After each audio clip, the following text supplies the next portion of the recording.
Good Shabbos, everyone. Again, Yasher Koyach to Vic and Sue Huglin for hosting my family and I here in Herzliya this Shabbos. Big Yasher Koyach. So this week is Shabbos Shemos. We start a new book. We learn about Moshe Rabbeinu. We learn about Golus and Geula, redemption, exile and redemption.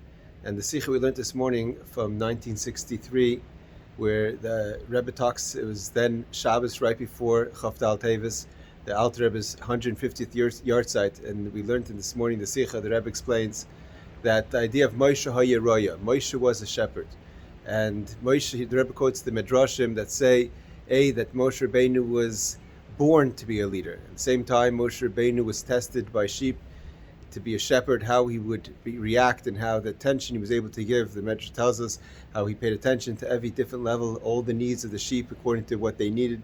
And that was a sign to God that he had the ability to care for the Jewish people. And it had to be like the Rebbe quotes the Baal Shem Tov, who teaches, it had to be specifically Yisro's sheep, and the sheep of Yisro were the reincarnations. They were actually vessels that held the souls later to be born and to go out of Egypt and to receive the Torah. That was the generation of the desert.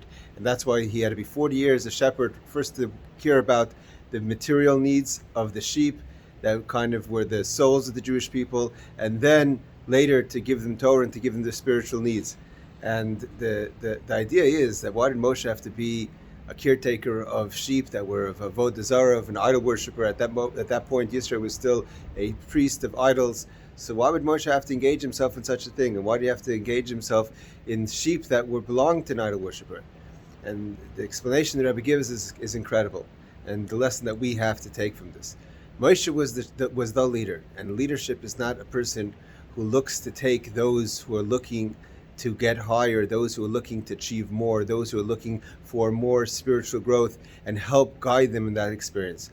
The true leader is someone who goes deep, as low as one has to go, deep into the situation, even if they're spiritually part of a story of Yisro's sheep, and to find them, pull them out of that situation, elevate them, and start not just by a spiritual love, but first material love, taking care of them physically and then materially, and then elevating them as well spiritually.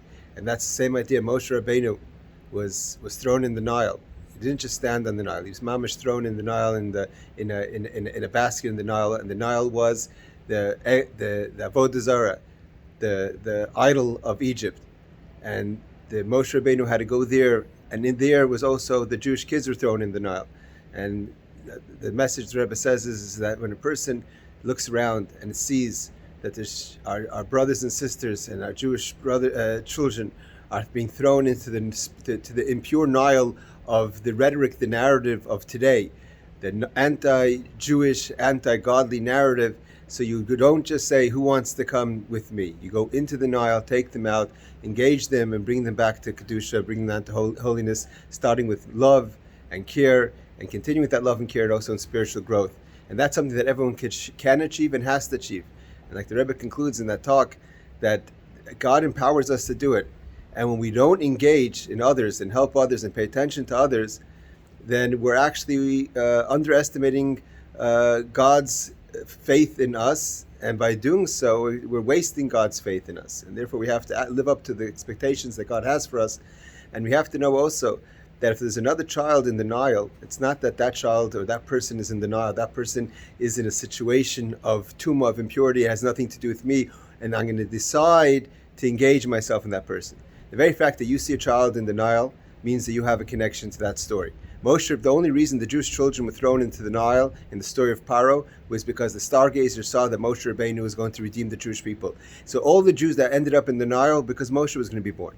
And therefore Moshe had the obligation to take them out of that situation and to bring the redemption, bring the elevation, bring the purity, the Kedusha. And not just because we were perfect.